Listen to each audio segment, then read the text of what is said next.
안녕하세요. 다루하루TV입니다. 이번 영상에서는 공공기관 또는 대학교와 같은 준공공기관에서 일을 하거나 취업을 목표로 하고 계신 분들이라면 꼭 알아둬야 하는 용어인 위원회에 대한 이야기를 해보려고 합니다. 이 위원회라는 의미를 모르고 있다면 공공기관 행정 업무 처리에 있어서 항상 중요한 퍼즐이 맞춰져 있지 않은 상태에서 일을 하는 것과 같기에 대학교 교직원 또는 공공기관 취업을 준비하고 계신 분들이라면 이번 영상도 끝까지 시청해 주시길 바라겠습니다.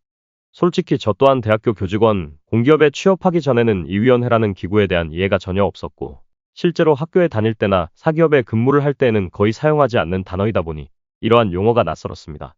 저도 입사 초반에는 무언가 위원회라는 단어를 자주 접하는데도 불구하고 이에 대한 개념을 잡는 데 꽤 오랜 시간이 걸렸던 것 같습니다. 회사에서는 이에 대해서 친절하게 알려주는 사람은 없었기 때문이죠. 근데 제 생각에는 저처럼 업무에 대한 고민을 하고 이게 전체 업무에서 어떠한 의미를 가지는지 생각한 사람은 많지 않을 것이라 생각합니다. 그저 업무 중에 하나이니까 아무 생각 없이 하는 경우가 대다수였을 확률이 높습니다. 그러면 본격적으로 위원회에 대해서 설명을 해보려고 합니다. 여러분은 이 위원회라는 단어를 들어보면 어떤 생각이 드시나요? 위원회, 이건 뭐지? 뭔가를 하는 회의인가? 무언가를 하는 곳이라는 느낌을 드실 테지만 이게 정확히 무엇을 하는 것인지는 확 와닿지 않으실 겁니다. 제가 사전상의 용어를 찾아보았습니다. 사전상의 의미로는 하나 이상의 구성원으로 만들어진 합의체이다라고 정의가 되어 있습니다. 근데 이 사전 정의를 읽어봐도 역시나 마음에 와닿지 않을 것 같습니다. 그래서 제가 쉬운 용어로 위원회라는 기구의 정의를 말씀드리고 그 다음에 예시를 설명드려 보겠습니다. 제가 생각하는 위원회의 정의는 공공기관에서 중요한 결정을 해야 할 때 다양한 의견을 가지고 있는 일정 수 이상의 전문가가 모여 의견을 나누고 최종적으로 어떻게 하기로 결정을 하는 기구이라고 말씀드릴 수 있을 것 같습니다. 이제 이를 하나씩 풀어드리자면 일단 공공기관에서 일어나는 일들의 85% 정도는 법령, 시행령, 규정 등의 내용을 근거로 일처리가 진행됩니다. 이건 공기업, 공무원, 대학교 교직원 모두 비슷하게 이루어지고 있습니다. 하지만 일을 하다 보면 항상 예외가 발생하는 변수가 생기기 마련이고 또한 실무직원이 결정할 수 없는 상위 조직에서 결정이 필요한 중요한 안건이 생길 수도 있습니다. 여기서 공공기관과 사기업의 차이가 발생하는데 사기업이나 우리의 일상적인 생활에서는 무언가 중요한 결정을 내려야 하는 상황이 왔을 때는 상급자가 전반적인 내용을 파악하여 결정을 하고 우리는 그에 따르는 경우가 대다수라고 볼 수 있습니다. 하지만 공공기관은 중요한 안건을 처리할 때에는 상급자가 단독으로 결정하여 처리를 할 수가 없습니다. 보통 법령에서는 중요한 안건을 처리할 때 관련 분야의 전문가 몇 인 이상 그리고 다양한 의견을 가질 수 있도록 하는 인원을 구성하여 상호 의견 교환을 거쳐 최종적인 의결, 즉 결정을 하도록 하고 있습니다. 물론 예외도 있기는 합니다. 대학교 교직원으로 일을 하다 보면 정말 수많은 위원회가 있다는 것을 알게 되실 것입니다.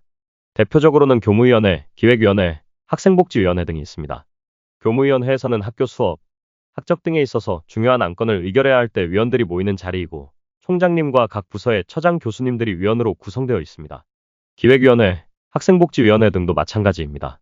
그리고 중요한 위원회일수록 개최하는 회의가 반복 주기적이 될 것입니다. 대학교가 아닌 곳에서도 검색 포털 사이트에 위원회라는 단어로 검색을 해보시면 우리나라에 정말 수많은 위원회를 찾아보실 수 있을 것입니다. 이렇게 설명을 듣고 나니까 대략적으로 위원회가 어떤 역할을 하는지 파악을 하셨을 것이라 생각합니다. 그러면 우리가 대학교 교직원으로 입사를 하고 나면 위원회 위원으로서 참석을 하게 될까요? 그럴 확률은 굉장히 적습니다. 일단 대학교 기구를 예로 설명하자면 위원회 위원들은 부서 처장, 교수님들이 주로 위원으로 참석을 하게 되고 외부위원의 경우 안건에 따른 각 분야 전문가를 섭외하기도 합니다. 우리 교직원 행정직원들은 위원회 회의가 열릴 때 참석을 하는 경우는 의견을 내는 위치가 아니라 주로 회의를 준비하고 회의의 안건이 무엇인지 취합하고 회의 내용을 잘 듣고 정리하여 회의록을 작성한 다음에 내부적으로 결재를 맡는 역할을 한다고 볼 수 있습니다. 그래서 행정직원들은 어쩌면 위원들보다 각 안건의 법령, 규정, 실무적인 내용을 더 잘 알고 있어야 할 때가 있습니다. 위원분들이 의견을 말할 때 왜 이런 이야기가 나오는지 그 흐름을 파악해야 추후 회의록을 수월하게 작성할 수 있기 때문입니다. 이제 위원회가 어떠한 기구인지 내가 행정직원으로 입사를 하게 되었을 때 어떤 업무를 맡아서 하게 될 것인지 파악이 되셨을 겁니다. 개인적으로는 위원회 업무 특히 중요한 위원회 업무는 까다롭고 난도가 높다고 생각합니다. 일단 회의 자리에 높은 분들이 많이 오시기에 의전 준비부터 시작하여 회의 자료 제작, 위원회 회의록 작성 및 결재까지 맡고 최종적으로는 의결된 내용의 공유까지 모든 과정을 다 처리해야 하기 때문입니다. 근데 보통 행정업무에서는 이런 위원회 업무만 담당하는 직무가 있는 것이 아니라 나의 주 담당 업무에 추가적으로 위원회 업무를 업무 분장하기에 개인적으로는 그렇게 달갑지는 않은 업무였습니다. 이번 영상도 공공기관 취업, 대학교 교직원 취업을 준비하시는 분들에게 도움이 되었으면 좋겠습니다. 제 채널에는 대학교 교직원과 관련한 다양한 영상을 업로드하였으니 시간 나실 때 정주행 하시는 것을 강력 추천드립니다. 감사합니다.